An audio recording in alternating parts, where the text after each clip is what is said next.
Hello, everybody. I hope you are doing well, again, in these hard times. I'm sure the ordeal is going to be over, and we are going to overcome these hard moments. And in the meantime, we are, again, trying to get in touch with each other through these pieces of presentations. Today, in the era of post-colonial studies, I'd like to introduce things for a part, things for a part. Last time we dealt with the aspects, premises on which the area of post-colonial studies are based, and I'd like to present first of all things for a part, discuss all the elements on which the novel and the area which the novel covers, and later I will try to read the novel from a post-colonial perspective. But before that here, I have chosen Things for a Part because it is a very key text in post-colonial studies, in African literature. And what African literature is, first of all, it is a group of literary works of the African continent. It consists of a body of works in different languages, and you can see why, because of colonialism, French, British, Portuguese. These are various genres, ranging from oral literature to literature written in colonial languages, French, Portuguese, as I said, English. That's why sometimes we are confronted with what you call francophone, lusophone, and anglophone literature, because they are classified according to the medium used. There are 4 types, if I may say, of African literature: oral, which is very important, pre-colonial African literature, colonial African literature, and post-colonial literature. Just the label means what it means, either because it belongs to a period or because it belongs to certain moment of writing. Also, Arabic, English, French, and Portuguese literature tradition, along with Christianity and Islam, is not only language, but other and effects of colonialism in Africa also had a dynamic impact on African literature. There are different sources. There are religious, historical, linguistic, political, which have flown into the African writings, and African writers adapted those alien traditions and made them their own by placing them into their writing. So you can say an amalgam of sources which have informed what we call now African literature. So African literature includes slave narratives, protests against colonization, calls for independence, African pride, hope for the future, and this. So also the themes here, apart from the sources, the themes are diversified in the same way as the continent is diversified, and the cultures are diversified. An important aspect of African literature and African culture as a whole here is that it is orality. The oral source is very, very important, and very rich, and it has informed and enriched this kind of literature. And African literature developed from their extremely oral culture. Oral culture takes many forms: proverbs, riddles, epic narratives, praise poetry, song, chant, rituals, stories, legends, folk tales. So you can see here, it's a very rich culture. And I pick up just 2 examples from 2 important tribes in Africa, Yoruba in Nigeria, for example. We need, for example, and Fulani. We need, for example, for Yoruba, a poem of about death and how they conceive what it is from the oral tradition, and how they deal with the idea of life after death. And that is to say, dealing with the idea of reincarnation, trying to define life after death, trying to give a kind of explanation, which is religious, cultural, and we know that the monotheistic religions all say that there is life after death. And again, in this culture, which is pagan, And they have nothing with the monotheistic religion, but the event that there is reincarnation with the soul. What happens to the soul when the body dies? It is going to go into another animal. So it is a form, I say, of gnosis, knowledge here. It is local knowledge, trying to find a kind of harmony between body and soul and give a logical explanation. The same thing when we read from the Fulani tribes, which is a large nomadic tribe in Central Africa, to the Sudan, to the African continent here. They have a text on a poem, for example, on the myth of creation, the creation story. One question like the first one, question about death here, what happens when a person dies. The Fulani in the creation myths, what happens, where does man come from? And the Fulani creation story here, imagine that there was at the beginning a huge drop of milk. And after this, we have the 5 elements come, the air, the stone, and so on, and they make what we call a man. Okay? After that, this man becomes proud, and this one, we have punishment, and we have 5 elements, then we have the punishment. So, and they try to find a logical explanation to the myth of creation and to the myth of death. Man in front of mystery. And in giving the interpretation is that they give logical interpretation. And this Fulani have a mode of reflection called Pulaku. And this Pulaku here is a very restrictive mode of behavior based on hard work, discipline, and so on. It is a positivity, a correct behavior of man. And I bring these examples here to say that the oral culture in Africa is so rich and so unknown because it is expressed in the local languages and because it is not written, that's why it is unknown. Also, oral culture is also was guarded by what we call griots. And these griots were the storytellers and entertainers in ancient Africa. And these griots were an important part of the culture and social life of the village. The main job of the griot was to entertain the villagers with stories. They would tell mythical stories of the gods and spirits.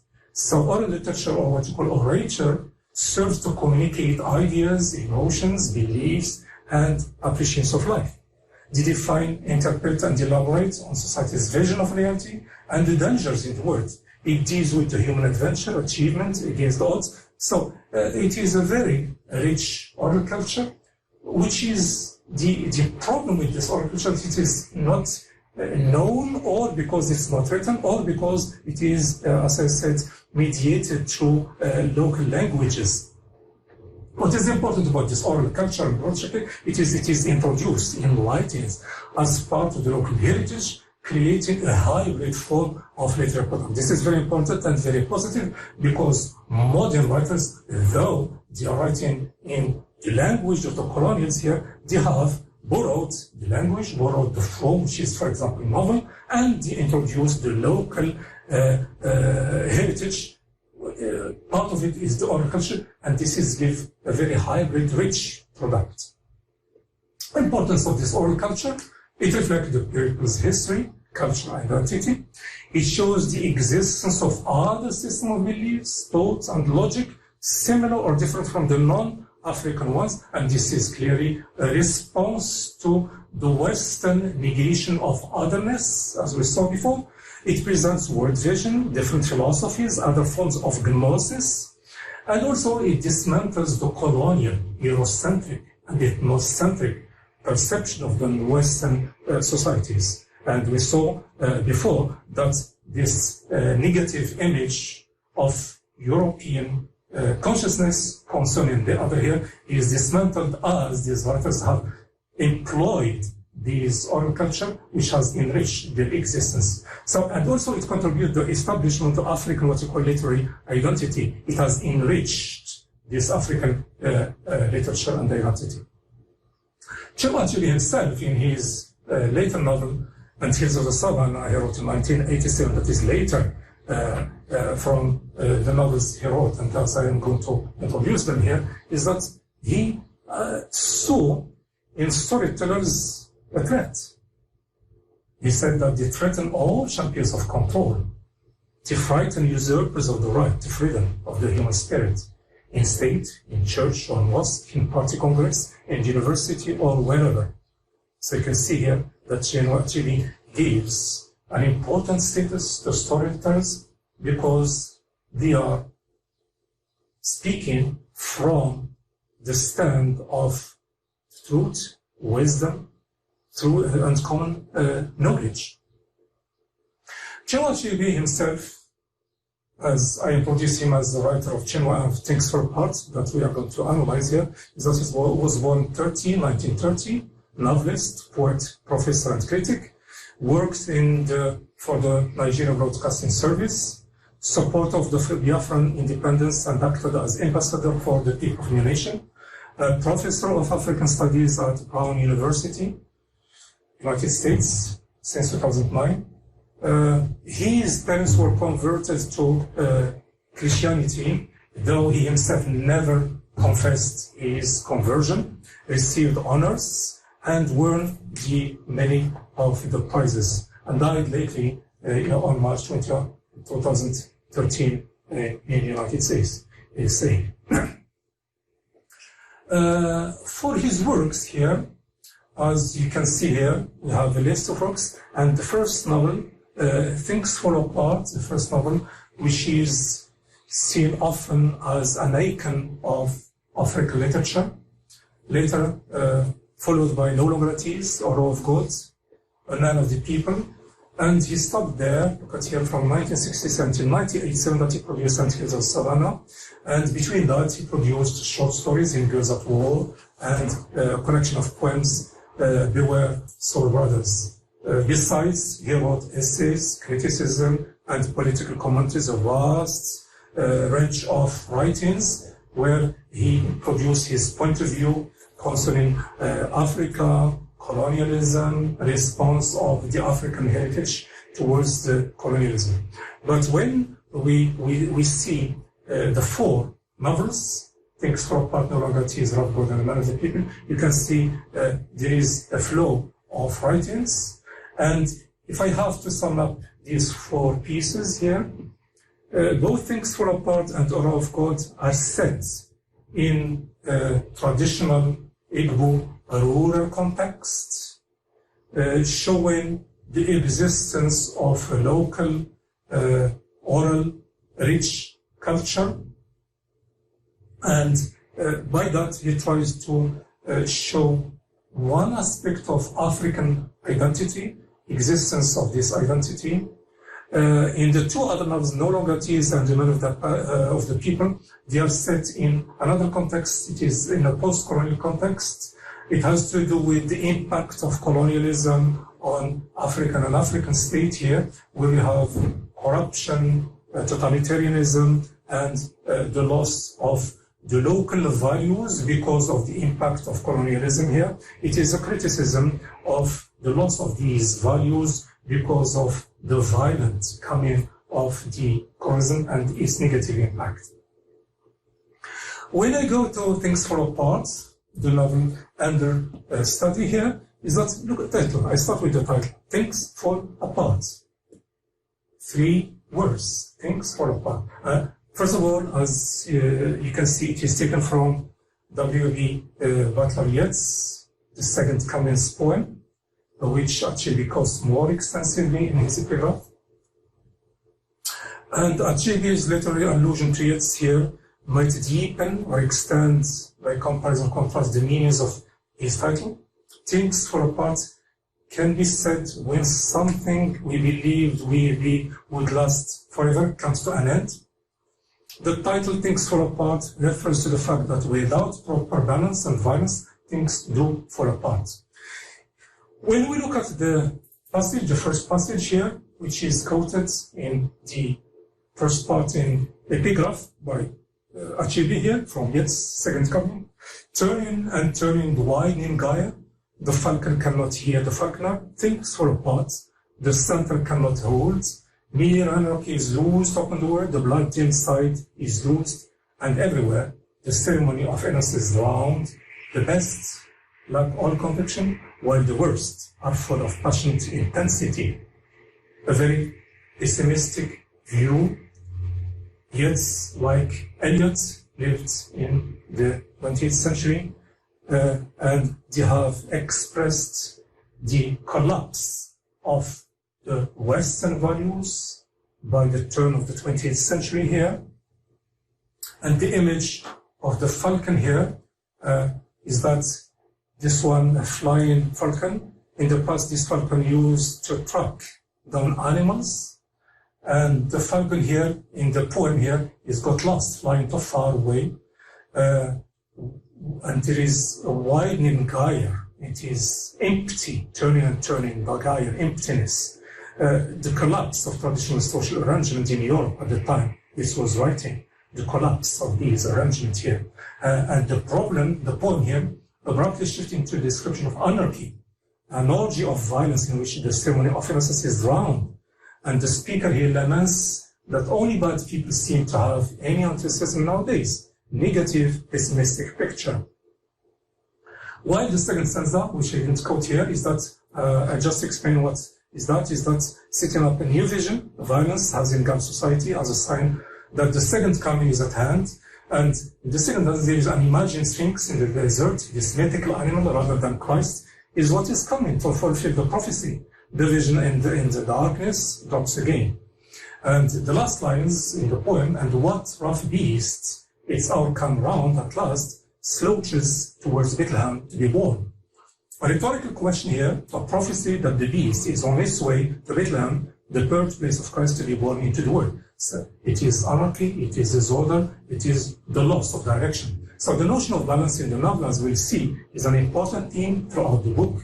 Balance is stressed as important, for without balance, order is lost. And in the novel, there is a system of life which the Igbo culture seems to keep. But at the end of the novel, as we'll see, people cannot listen to the leader, so a chaotic situation is created. So we have a certain similarity between what Yeats show in the second coming and what Achille tries to depict in his novel, because there is anarchy, and there is violence, and there is loss and disorder. Implications. The center cannot hold. An ironic reference to both imminent collapse of the African tribal system, as we'll see it in Things Apart, threatened by the rise of imperialist bureaucracies and the imminent disintegration of the British Empire. Revelation refers to the advent of the Christian missionaries, as we'll see it in the novel, further satirizing their supposed benevolence, civilizing, coming to civilize, convert people. But in agricultural society, accustomed to a series of cycles, including that of the locusts, the notion of return would be quite credible.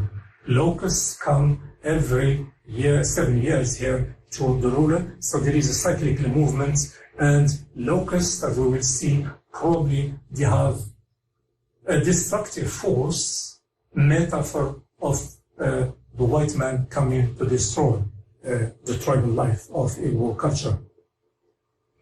Chinua Achebe here, of course, when he tries to show this violent encounter between the local culture and the Western colonial regime, is going to reply to the colonial Manichaean vision.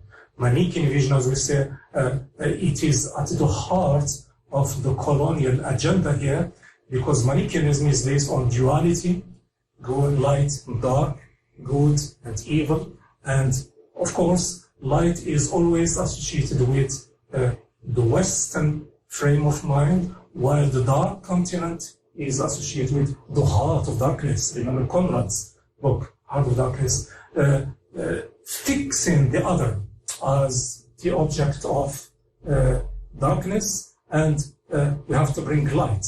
And Achebe here is trying to say that I would be quite satisfied if my novels, especially the ones I set in the past, did no more than teach my readers that their past, with all its imperfections, was not one long night of savagery from which the first Europeans acting on gods, we have delivered them.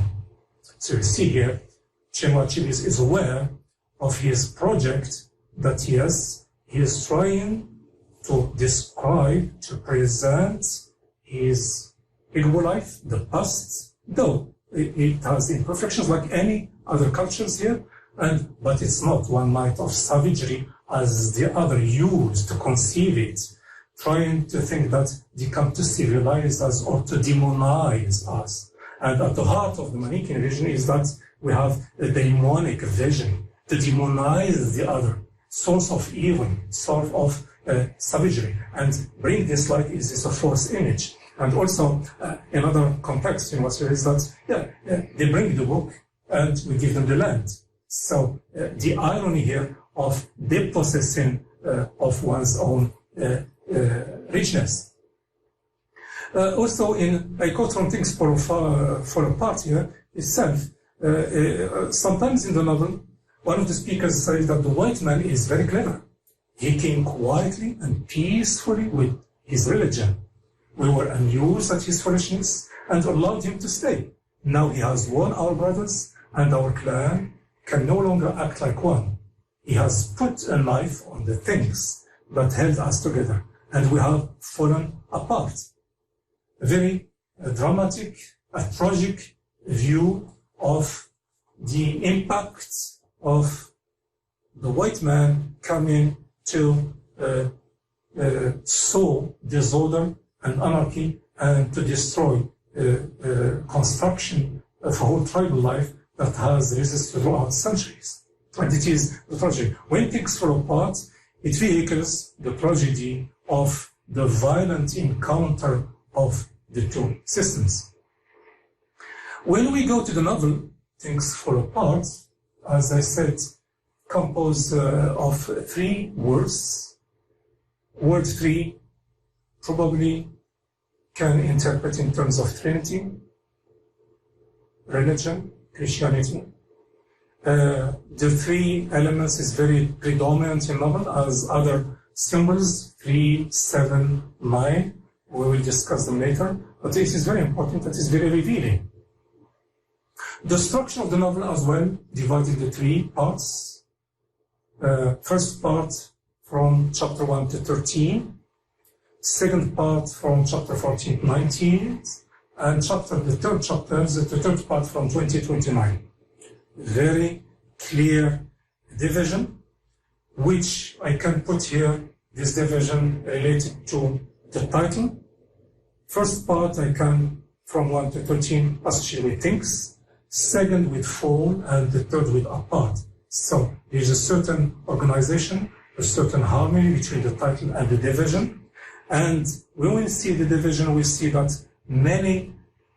it follows the chronological events. It is a historical documentation of the existence of tribal life, the coming of the white man, and the disintegration of this tribal life because of the will and the machinations of the Western British colonization. So many different changes reflect the changes of the life of Okonkwo, major character here, reputation, glory, titles opposed to his father, as we see in chapter 1, passage 1.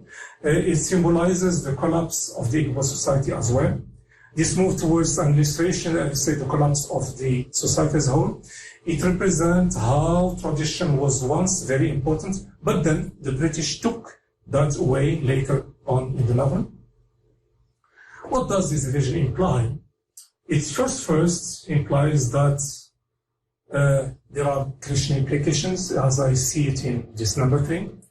3 historical phases, pre-colonial, colonial, and post-colonial. And if you take every part, it will stand for analysis of one domain. Also, it shows this division, so the historical and cultural changes, the gradual degradation of Igbo life and culture, the gradual establishment of colonial system. While we have the degradation of Igbo life, we have a gradual establishment of the colonial system here. A strong presence of major character here, constantly contrasted with punishment and death. And this violent encounter leads to a tragic vision incorporated in the major character who commits suicide at the end. When I specifically try to describe the characteristic of every part, and I'll come back to analyze every part in particular here. Now, when I say first part here, which I associate with things, it is the longest, from chapter 113. Vindication of tribal life, rising power and authority of Okonkwo, is the symbol of the authority of tribal life. And they quote here from the first part, when Yunoka, that is father of Okonkwo, died, he had taken no title at all. Okonkwo had clearly washed his hands, and so he ate with kings and elders. I quote these just to show you the importance of the major character as opposed to his father.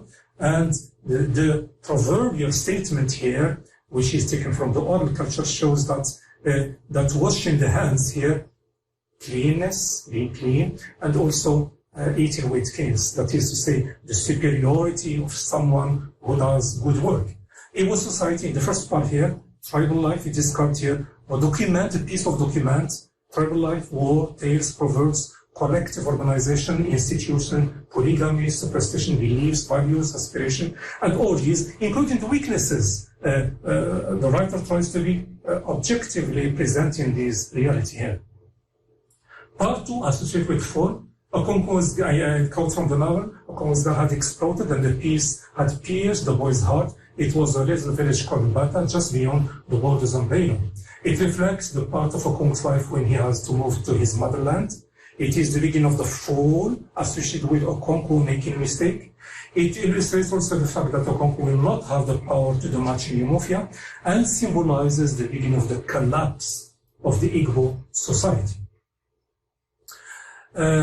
At the same time here, it goes with his son Moi converting to Christianity, and of course, 7 years of exile, that is of course to the motherland, that is to say the removal of the icon of the clan here, leaving the free space for the Christianity and the son to convert to Christianity here. Also, the second part coincides with the arrival of Europeans, symbolically through the locusts, the Bible book, and iron horse, that is the bicycle.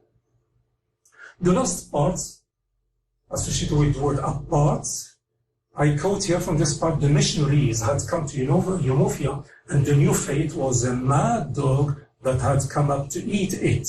And you can see here that the metaphor is very important here. It is a violent encounter, and the faith here is trying to destroy the old system and the establishment of new rules. So the colonials is trying to build prisons, the courts, and at the end with disintegration and the suicide of the major character. And I quote here from the last sentence here from the novel, then he came to the tree from which Okonkwo's body was dangling. That is why we ask your people to bring him down, because you are strangers. I will comment on this later here, but I go to the conclusion and say that this division here shows there is an episodic nature of the novel. This division documents the historical, cultural, social changes that happened in a clan, in a society that was peacefully living. It delineates the turning points of the major character, and this leads to his fate or free will. And one of the main conflicts is the clash between Okonkwo's determined to succeed and fate. Now, apart from the clash between cultures and the clash between the colonial and the native people here, there is also the story of Okonkwo as the tragic hero, as we will see here. This tragic hero, just pick up 3 things that he has managed to do in the novel. He chooses to kill Ikomofuna with his own hands, chooses to kill a government official, and chooses to take his own life. We have to think and to ponder upon this choice here. But one important thing that here I finish with here is that Chinua Achebe is conscious as a historian, as a writer. When he deals with things fall apart, it is a piece of literature, but it is at the same time a piece of historical document which shows the existence of tribal life with its own important elements, and the coming of the British colonials and the end of this tribal life. It is a tragic vision. It is the end of the major hero, who is a tragic figure, and also it is the end of a whole systems and the beginning of the new system. And next time, we'll try to focus on these parts and see the different changes within. Thank you very much. Waiting for you to read things for a part.